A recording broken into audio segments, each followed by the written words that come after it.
Zëvendës Ministri i Transporteve, kurse thamë më herët, zoti Ylli Manjani është në studion tonë të intervistës. Mirëmbrëma, zoti Manjani. Mirëmbrëma. Faleminderit që jeni me ne. Ka patur një deklaratë e cila është akoma me titra në fakt në fund të ekranit nga Gjovelin Kadeli. Aktualisht që flasim një deputet i grupit parlamentar të Lëvizjes Socialiste për integrim, për disa ndryshime që ai mendon se duhet bëhen kabinetin qeveritar aktual, dhe sipas tij është një ministër i cili ka performancë të dobët. Ju jeni ndjenit këtij ministri për performancën e tij të dobët? Jo, sigurisht që nuk jam ndjeni dhe nuk kam çfarë t'i komentoj, me përjashtim të faktit që Shqipëria në çastin që flasim, dhe kur them Shqipëria, s'ka shumë rëndësi kush është qeveria,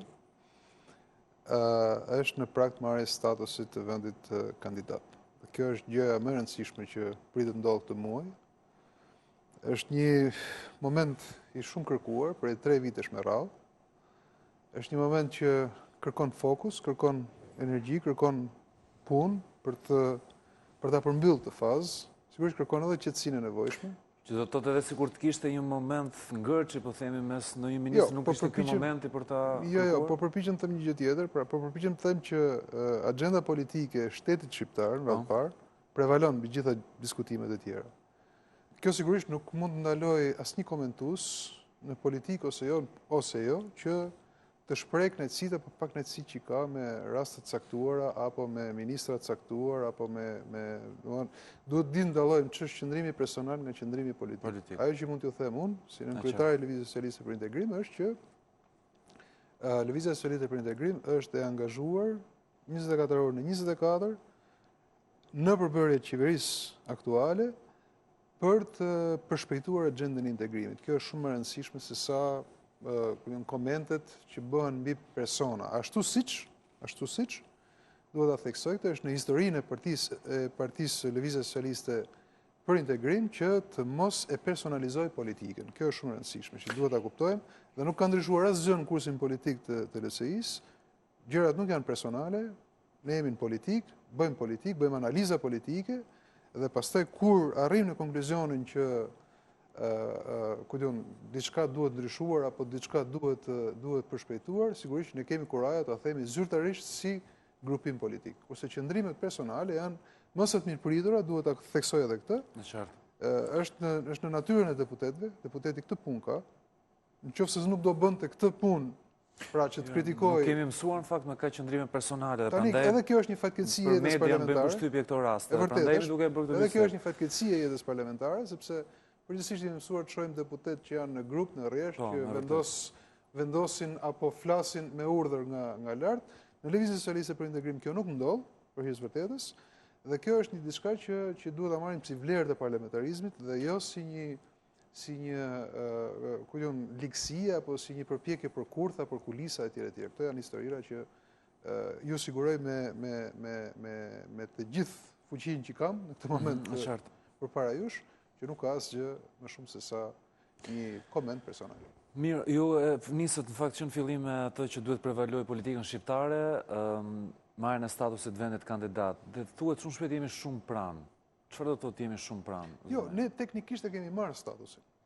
Kjo është e thënë shqeto, për shkak se kriteret teknike janë rigjetur edhe një herë pas 10 orit si të plotësuara, kështu që nga kjo pikpamje ajo që ka mbetur është dialogu apo negociatat e momentit të fundit, po themi, në kuptimin politik dhe diplomatik të fjalës. Dhe kjo është edhe arsyeja pse kryeministri i Shqipërisë ka një agjendë të ngjeshur takimesh ndërkombëtare dhe me personalitetet të ardha. Gjithashtu, veçanërisht me vendet që kanë treguar shenja skepticizmi në të shkuarën, por që ka ende paqartësi edhe në çastin që flasim, sepse kjo nuk është një çështje e thjeshtë. Pa parashikueshmëri më shumë, sikurse deklaroi kryeministri që BE-ja mbetet e paparashikueshme. Patjetër që ka, sepse duhet kuptojmë që siç funksionojmë ne në këtë demokracinë tonë të brisht, kemi parasysh që demokracia në perëndim është një çik është pak më sofistikuar, ka shumë rryma, ka shumë presione, vendimarrjet nuk janë kaq të thjeshta sa që bëjmë ne, apo sa që na pëlqen ne të jenë. Kështu që nga ky pikpamje paparashikueshmëritë janë gjithmonë prezente, ne nuk urojmë, sigurisht dhe punojmë që në çdo çast dhe për çdo element skepticizmi që mund të dalë të japim informacionet e nevojshme, të japim shpjegimet e nevojshme aty ku duhet. Kjo është detyra një qeverie për hir të vërtetës. E rëndësishme është të urojmë dhe të punojmë, ne kemi detyrë të punojmë, shqiptarët kanë detyrë të, po themi, të urojnë që ta kalojmë dhe këtë proces. Nuk është asgjë në kuptimin substancial të fjalës, nuk është se Shqipëria do ndryshojë menjëherë mas marrjes statusit, por është një hap procedural shumë i rëndësishëm që ne na jep një imazh tjetër, na jep një nuk do ndryshojë menjëherë, po nëse nuk e merr, sigurisht që ka një lloj kostoje negative të themi. Asgjë, jeta vazhdon, duhet kuptojmë dhe ka anën tjetër të medaljes. Kur them që nuk ndryshon për mirë, s'ka pse të ndryshojë edhe për keq. Njësoj është kjo histori. Marrëdhëniet tona me Bashkimin Evropian, me institucionet e Bashkimit Evropian kanë qenë dhe mbeten solide, asgjë nuk ka ndryshuar, asgjë nuk ka pse të ndryshojë, as nga pikpamja financiare, qofse dikush përpiqet ta kanalizojë në kalenda financiare. IPA është instrumenti që ka filluar në Shqipëri prej vitesh dhe do vazhdojë të financojë, po themi, projekte të rëndësishme që na ndihmojnë, që ndihmojnë Shqipërinë për t'u aksesuar, për t'u integruar, për t'u afruar gjithnjë më shumë me Europën. Sigurisht që edhe vetë Europa ka problemet e veta, Bashkimi Evropian në tërësi, institucionet e Bashkimit Evropian kanë problemet e veta, mos harrojmë që janë në periudhë zgjedhore, pra po negociohet shumë fort në kancelaritë e perëndimit për të zgjedhur drejtuesit e ri të Bashkimit Evropian. Kështu që këto nuk janë çështje kaq të thjeshta sa që duam ne, por duhet kuptojmë që jeta vazhdon, cili do qoftë skenari. Pavarësisht se them që paktën me një nuhatje. Po, në kundërshtimin tuaj, qëndrimi juaj disi personal për momentin do ta marrim apo jo? Shikoni, kjo nuk mund të jetë Me që semi në atmosferë bastësh. Një llotari basti, e kupton, nuk mund të jetë e tillë. Sigurisht nuk mund të jetë e tillë. Unë them që mirë është ta marrim, nuk diskutohet, mirë është ta marrim. Domethënë mirë është të konsiderohemi si vend me status, vend kandidat. Ky është statusi, pra të konsiderohesh vend kandidat. Mirë është, një gjë e mirë, sigurisht. Por, thash edhe një herë, fundi botës nuk është, Europa, sidoqoftë me as apo pa status, është një rrugë gjatë dhe një punë shumë e madhe. Shumë komente ka marrë dhe, po themi, deklarata e kryeministrit Rama në televizion francez, ku si thua po shpjegonte në këtë intervistë se marrja e statusit nuk është antarësim, si thua duke u drejtuar dhe skeptikëve në disa raste francez. Ju si e konsideroni këtë tentativë për të shpjeguar? Është diçka që duhet sqaruar. Unë nuk e di në ç'kontekst kontekst është bërë ky sqarim, sigurisht ndoshta në përgjigje të një pyetje apo të një reagimi. Është një e vërtetë e madhe, të jesh kandidat për të antarësuar në Bashkimin Evropian nuk do të thotë që je antar i Bashkimit Evropian. Politika e zgjerimit të Bashkimit Evropian ka rrit shumë skepticizmin në Europë, kjo është e vërtetë. Kjo për shkak të faktit se kriza e fundit ekonomike që kaloi Europa për shkak kryesisht të vendeve të reja anëtare në Bashkimin Evropian, Greqi, Portugali, deri diku Spanjë, nuk po flas pastaj për Bullgari, Rumani etj etj, të cilët ende janë, po themi, jashtë panoramës reale ekonomike të Bashkimit Evropian, krijoi idenë që politika e zgjerimit është e gabuar. Dhe kjo ka qenë lufta, po themi, kancelarive perëndimore me administratën e Bashkimit Evropian në gjithë këto vite. Dhe kjo është një histori që i takon Bashkimit Evropian. Në procesin e zgjerimit në tërësi. Ne na takon të themi që çfarë duam ne, ku jemi ne në këtë histori. Dhe nëse këtu ka ndonjë sensibilitet, sigurisht ne themi një të vërtetë madhe. Po kërkojmë që të kandidojmë, që të jemi kandidat që në një të ardhme, për shkak të punës tonë, për shkak të arritjeve tona që do jenë edhe më të mëdha, duhet të jenë më të mëdha, një ditë do bëhemi në Europë. Po sigurisht që Europa në radhë të parë, nuk duhet ta harrojmë të, ka lindur dhe ka mbetur më së shumti si një union ekonomik. Dhe e ke parasysh këtu do hysh me standarde ekonomike, do hysh me cilësi ekonomike etj etj, të cilat ne, domethënë, të jemi realistë, jemi shumë larg.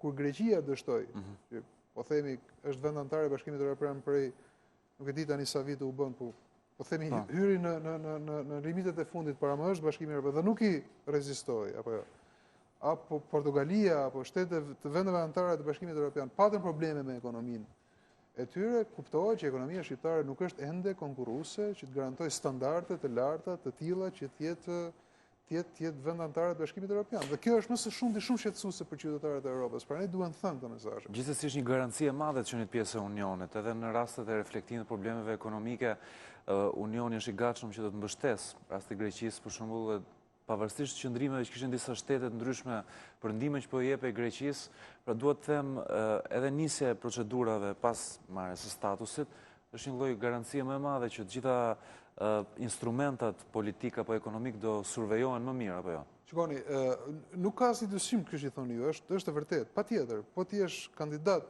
për t'u antarësuar në BE, patjetër që është një status tjetër. Pra ne themi edhe fjala status nuk është se ekziston në fjalorët e politik apo juridik të Bashkimit Evropian. Status është diçka që e kemi shpik ne në zhargonin tonë ku flasim. Nuk është se ka një status në copë letër që ta japin.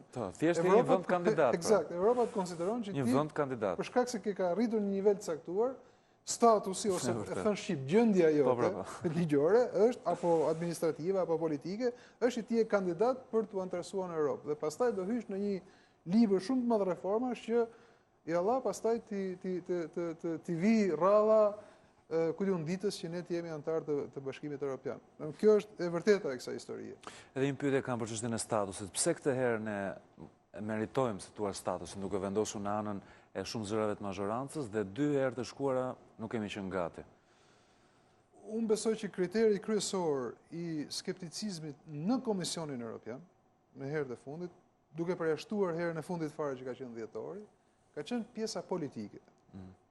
Duhet ta pranojnë. Nuk kanë qenë shumë teknike kriteret, se nuk ishte puna 2 ligje, apo 3 ligje, apo 10 kushte, apo udhërefyesje, apo siç kanë qenë ato historia. Ata ishin të rëndësishme, sigurisht, po ishin të bëshme. Pra, një qeveri që ka një shumicë, pra që mbrohet në një shumicë parlamentare, mund të bëjë ligje pafund. Nuk është ky diskutimi.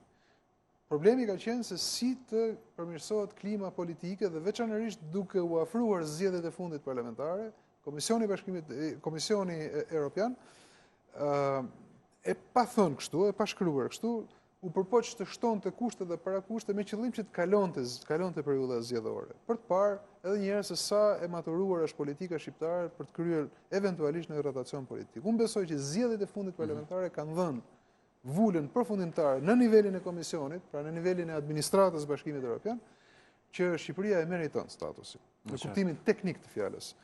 Ajo ka qenë, si me thënë, shumë e rëndësishme. Prandaj në dhjetor, them unë, besoj, dhe unë nuk kam lexuar në gjë kritike të paktën as midis rreshtave, as në rreshta, që Shqipëria të kishte probleme teknike të dukshme. Kështu që nga ky pikpamje Bashkimi Evropian ishte i qartë me ne dhe është i qartë me ne.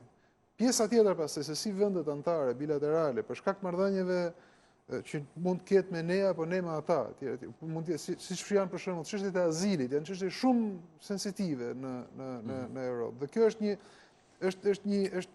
që më jepet rasti, është një mënyrë edhe një herë për ta kujtuar kushdo duhet ta bëjë këtë detyrë. Ti kujtoj shtetat si shqiptar që procedurat e azilit marrin qafë gjithë Shqipërinë. Sot lëvizim lirisht, pse duhet të shkojë kjo? Nuk besoj se kemi. Unë nuk mund të hyj në raste specifike. Ka edhe ndoshta edhe arsye të vërteta njerëzish që mendojnë se duhet kërkojnë azil diku tjetër. Por për sa kohë që ke një pasaport dhe hyn e del lirisht në vendin tënd kur je lind dhe ku je rritur, pse duhet rrezikosh veten, familjen dhe në këtë rast gjithë Shqipërinë? Duhet ta bëjmë të thirrje vazhdimisht. Të mos i ushqejmë këto lloj mendimesh në Bashkimin Evropian që sakrifikojnë gjithë vendin. Dhe kjo është diçka shumë e rëndësishme. Pra çështjet e azilit, çështjet e ekonomisë, çështjet e stabilitetit politik, nuk do kush zhurmë dhe shamata. Kjo është shumë e thjeshtë. Pas edhe ne duhet flasim më shumë në media, qoftë edhe përmes mesazheve. Është fjala për një detyrë qytetare më shumë se sa politike. Unë nuk besoj, nuk hyj tek ata njerëz që mendojnë që politikanët kanë bërë namin për të marrë status. Nuk kanë bërë asgjë. Le ta marrim kështu. Nuk kanë bërë asgjë. Ose më saktë, nuk kanë bërë asgjë që duhet ta bënin prej vitesh. Zgjedhjet u kaluan, po themi, në formën vlerësuese nga ana e institucioneve ndërkombëtare, po aktualisht dialogu politik si u duket, zotë Majani? Apo ai normal me si mazhorancë dhe dialog opozitë? politik, duhet ta pranojmë. Nuk ka dialog politik dhe unë nuk duhet, po themi, le të jem duhet të jem pak i balancuar në këtë pikë, pavarësisht se e kam të pamundur. Dialogu politik është diçka tjetër, është diçka që se kemi pasur asnjëherë mbas. Në fund vërtetën unë nuk e di, a kemi pas ndonjëherë. Është fjala që për të respektuar mendimin e kundërt në radhë të parë, pavarësisht nga vjen ai mendim, dhe në fund fare duhet të respektuar vendimi i marrë nga shumica. Kjo është shumë e rëndësishme që ta kuptojmë. Pra, nëse ne prekim këto limite, atëherë ne nuk flasim dot për dialog politik. E para, e dyta, nuk mundet që çdo çështje që i takon shtetit bëhet politike. Ta zëm, policimi, prokuroria, drejtësia, janë çështje që takojnë ekskluzivisht shtetit, janë çështje shtetërore. Nuk mund të bie për gjithçka dhe për çdo çështje, për çdo rast, deklarata politike pafund që në fakt duhet të ishin pjesë e qëndrimeve publike të drejtësisë dhe jo e selive të partive politike, apo qoftë dhe foltores në Parlamentin e Shqipërisë. Deputetët nuk janë prokurorë, nuk janë gjykatës, as politikanët, nuk mund ta bëjnë dot këtë punë pafundësisht. Dhe kjo është arsyeja që ngatërrimi i politikës në çështjet e shtetit, në çështjet që si takojnë asaj, apo jo, besoj unë e ka shfokusuar shumë. Po pse futet politika, zoti Majani? Futet politika sepse duhet ta pranojmë, duam apo s'duam ne, qëndrimi që merr në tërësi opozitarizmin në Shqipëri, jo detyrimisht opozita e sotme, po opozita e sotme nuk është imunizuar nga gabimet e opozitës djeshme, për hir të vërtetës, se kështu është historia. Pra, po ti je në opozitë, këtu në Shqipëri konsiderohesh që ti ke drejt bësh çfarë duash, të shash, të fysh, të bështysh, të mos pranosh realitetin, të tërheqësh qeverinë drejt një agjende tjetër, jo drejt një agjende që është ecja përpara. Pra kjo është një diçka dhe duam s'duam ne, edhe qeveria përbëhet prej njerëzish, prej mishi dhe prej kocke, të cilën sigurisht dhe emocioni është i vështirë për të frenuar, dhe përpasoj fillon dhe hym në këtë debatin, në këtë sanduiçin e ditës. Është diçka që thash edhe një herë, unë prap nuk hyj tek ata që duhet fajsoj opozitën për këtë. Jo, nuk është opozita fajtore. Opozita ka një agjendë saj në ta zëm, qoftë edhe kur është e gabuar, qoftë edhe kur ja fut kot, opozitë është. Ky është një standard që për fat në keq kështu është opozita në Shqipëri. Nuk kemi pas ndonjëherë deri më sot në opozitë konstruktive, në opozitë pozitiviste, në opozitë që merr nisma, në opozitë që kundërshton, por edhe mbështet. Ne kemi qenë tek opozitarizmi që pse ma more pushtetin, se ti që e more pushtetin ma vodhe, ma bleve, gënjeve, ma shtrove, unë isha më i mirë se ty, ti më i mirë se unë. Këto janë lojra kalamajsh, në fakt që nuk i ngjajnë kurse si burrave me thinja që sot janë politikë. Por roli organeve, po themi vendimarrëse të drejtësisë apo organeve të akuzës në këtë proces që ju përmendët e sqaruat, cili është? Se për shembull, po të hynë këto organe kur bëhen akuza nga ana e opozitës, siç po bëhen shumë. Është i korruptuar totalisht. Dhe në kuptimin kur themi korruptuar, në kuptimin që është totalisht i gabuar. Është qasje e gabuar, është sjellje e gabuar. Jo detyrimisht i korruptuar në kuptimin e bler me lek, po unë them që ne kemi nevojë për shtet. Dhe shtetin nuk e bën as qeveria e vetme, as parlamenti i vetëm. Shtetin e bën gjykata. Gjykata po e bën e vetme. Në qoftë se ne nuk arrim të kuptojmë një gjë, që të gjithë përpara gjykatësit, që të gjithë pa përjashtim, përpara gjykatësit jemi thjesht të barabartë, atëherë ne nuk kemi bërë asgjë. Kemi filluar dhe kemi krijuar sisteme mbi sisteme që korrupton një sistem mbi një tjetër dhe përpasoj nuk është se e vuajnë ata. Po aktualisht nuk janë të gjithë barabartë pra. Sigurisht pra. Dhe nuk është se e vuajnë ata që i kanë dorë për t'i bërë sistemet, po e vuajnë ato që kanë nevojë, kanë hall, kanë ditë për ditë që përplasen me këtë histori. Dhe kjo është ajo që dhe sigurisht kjo nuk zgjidhet me sulme. Duhet ta pranojmë dhe këtë. Po edhe për të fortët e politikë, të fortët mbi qytetarët ka shpeshherë pak kënaqësi për vendimet që merren nga gjykatat. Kjo, shikoni, pakënaqësi për vendimet e gjykatave, sikur të ishte vetëm këtu, unë do isha shumë i lundur. Nuk ka asnjë vend në botë që të ketë kënaqësi për vendimet e gjykatave. Vendimet e gjykatave kanë gjysmat janë të kënaqur, gjysmat janë të pakënaqur. Për sa kohë që i ke dy palë, është normale që gjysma që humbet është e pakënaqur. Ose gjysma që ka interesa dhe që si ka fituar dot, sigurisht është i pakënaqur. Po të ishte vetëm kaq, do isha shumë i lumtur, por nuk marron këtu problemi. Problemi është që janë institucione apo persona apo institute që vinë nga jashtë kësaj dhe veçanërisht politika ka një gabim shumë të madh. E ka pas shumë theksuar, vazhdon ta ketë, nuk është e kuruar nga kjo që merret me problemet e drejtësisë, me performancën e gjykatësve, më të thash. Jo. Politika ka në dorë të bëjë sistemin se si kjo gjë do duhet ndërtuar në të ardhmen. Unë kam qenë shumë kritik, me thënë të vërtetën, dhe unë vazhdoj të jemi bindur si profesionist se një reformë e thellë në drejtësi duhet, por kjo duhet fillojë në radhë parë, jo duke ignoruar burimet njerëzore, por duke i stimuluar ata. Në qoftë se ka një relacion të drejt për shembull, por marr një çështje fare konkrete. Janë studimet bëra prej vitesh që vazhdojnë ta konfirmojnë një gjë të tillë. Aty ku rrogat janë të ulta, korrupsioni është i lartë. Është e thjeshtë. që do të thotë, dhe ne lëm poshtë vetëm Kazakistanin. Pastaj vjen Shqipëria, janë 3 vende bosh dhe Vinca derisa shkohet tek Për çështjen e rrogave. për çështjen e pagave, po. Pra, paga është e lidhur në mënyrë të drejtë për drejtë me korrupsionin. Atëherë duhet ta shërojmë të plagë. Dhe ne nuk mund të rrim peng, sipas meje, e sistemit të vjetër, të ngritur, që gjykatësit nuk mund t'i arrisim rrogën se është një zyrtar shteti si gjithë tjerët dhe se nuk mund t'ia kalojë ka presidentit të Republikës. Jo, unë mendoj të kundërtën. Gjykatësi i shkallës parë, që sapo ka filluar detyrën, duhet ta ketë rrogën 1 lek më shumë se presidenti i Republikës. Dhe gjithë gjykatësit e tjerë duhet ta kenë më të lartë rrogë. Është një profesion shumë i vështirë, është një profesion i veçantë, shteti duhet ta blejë dhe duhet ta blejë sa më shtrejt që të jetë e mundur. Ose mjafton të referohemi sistemeve të suksesshme në Kështu vende të funksionon, tjera. ndryshe se nuk është, ne themi pavarësia, dakor, pavarësia, po si bëhet pavarësia? Nëse gjykatësit nuk i sigurohet jetesa deri që e mori. Po, por duhet pranojmë që nuk është vetëm kjo. Këtu duhet të filloj, se kjo është staturë. Unë e besoj këtë, është çështje stature. Në qoftë se ti e ke rrogën 1 lek më shumë se presidenti i Republikës, e ke dhënë mesazhin. Gjykata është mbi presidentin, është dhe mbi presidentin. Kështu duhet filloj këtë punë. Do doja të pyesja për një tjetër çështje të nxehtë, në fakt që sot ka patur edhe disa shkrime në media për emërimet që janë bërë së fundmi, që po akuzon edhe Partia Demokratike për emërimet e bëra nga ne Partia Socialiste. Ka pasur raste konkrete ai i kryetarit të këshilltarëve në Vlorë, zoti Sadrit Danej, ka pasur një shkrim zoti Lubojn shumë të ashpër për mënyrën si emërohen këta njerëz. Nuk e di, ka një shqetësim po themi për këto raste që janë trumpetuar shumë nga Partia Demokratike? Besoj se është mirë, pavarësisht trumpetimit nga Partia Demokratike, pra të them që Partia Demokratike bën detyrën, nuk bën asgjë më shumë se sa detyrën politike. Dhe nuk është për të marrë në kuptimin pejorativ. Sigurisht asgjë nuk është perfekte, duhet ta pranojmë dhe këtë gjë. Ligji për shërbimin civil ka qenë dhe është jo fort i zbatueshëm, pra 100% i zbatueshëm.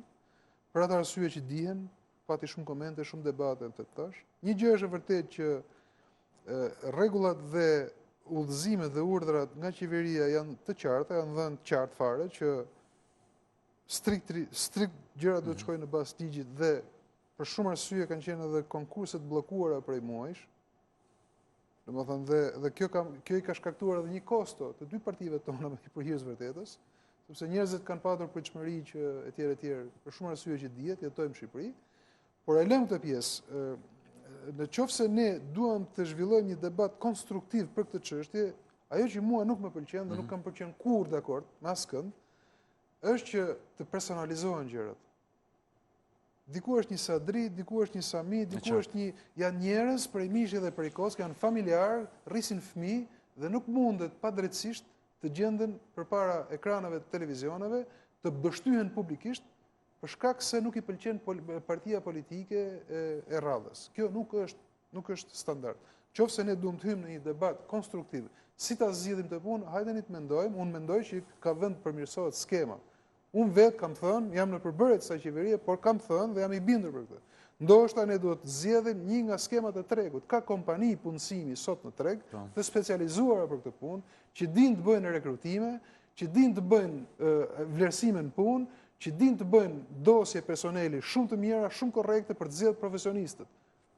Hajdeni të shkojmë drejt këtij standard. Sipas meje, ky mund të ishte një standard fare i adoptueshëm, fare kollaj i adoptueshëm. Dhe kjo e bën fare të çmonton politizimin, jo për të hequr përgjegjësinë, se përgjegjësinë do ta mbash, por ne duhet të gjejmë sa më shumë mekanizma që ta çmontojnë politizimin nga ndërhyrja në gjithçka. Kjo është thelbi i gjës. Kjo po e merr në qafë shtetin, kjo po na merr në qafë të gjithëve, sepse na ka futur në radhë vicioz, që domethënë duhet të gjejmë një mënyrë që ta ndajmë në thojza procesin e zgjedhjeve, procesin politik me procesin e qeverisjes. Duke futur në mes skema të cilat nuk i kemi shpik ne, i ka shpik Perëndimi 100 vite më parë. Dhe për këto gjëra po hajtë diskutojmë dhe për fatin e keq, vetëm këto ide mungojnë në treg. Gjithçka është një thash, të gjithë merren me persona. Kjo është diçka e papranueshme. Është diçka e patolerueshme. Çfarë janë ata? Persona janë ata. Ose për shembull janë punësuar socialistë. Po mirë, s'do punësojnë socialistë, duhet vdesin tani se janë socialistë ata. Ose dia që u punëson demokrat, me çfarë kriteri u punësuan ata? Kjo është një histori që, e kupton, askush nuk po hyn në temë. Deri tani merremi me çështje kot. Mirë, falenderoj zotë Majani. Faleminderit juve për Kishte kënaqësi si gjithmonë. Kalojmë një herë në studion e emisionit Alarm, aty është Dajana, do të na tregojë për temat që do të kenë sonte në programin e tyre. Mirëmbrëma Dajana. Mirëmbrëma Drini, po shikoje orën, ti mori Ylli Manjani për të na treguar se si është ndërtuar LSI-a. Më dëgjoj zoti Ylli Manjani? Po, tani të dëgjon zoti Manjani, po. Tani e thash një herë, megjithatë thash ti mori minutat zoti Manjani për treguar se si është e përbërë LSI-a. Jo vetëm, ja, po flisim për çështje më të gjëra se LSI-a. Më të rëndësishme se kaq, po bjonde jam unë edhe kaq kapa, vetëm si është e përbërë LSI-a. Si përfundim zoti Manjani ishte pjesë e LSI-s? Nuk e dëgjoj. Si përfundim pyet Dajana, zoti Manjani ishte pjesë e LSI-s? Pse dola kështu me nxorët armik të partisme? Dole pak jashtë. Ja, sigurisht jam pjesë e LSI-s dhe jam në kryet e LSI-s. Dhe je krenar që je pjesë e Në kryetari e LSI-s. Okej, mirë ndjem dhe unë tani shumë mirë që jam krenar që jam bjonde.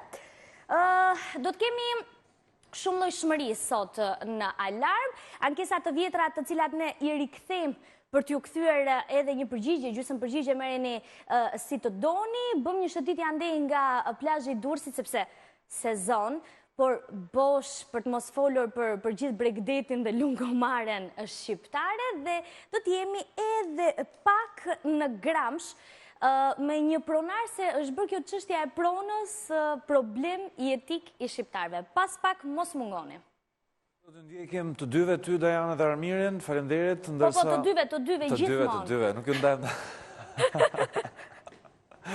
Ndërsa ju të ndërruar të shikues në vizitoni në oranews.tv në faqen tonë, ku gjeni lajmet e minutave të fundit, intervistin sa po përfunduan, por edhe çdo program tjetër tonin, i cili transmetohet live. Së bashku natë në mirë.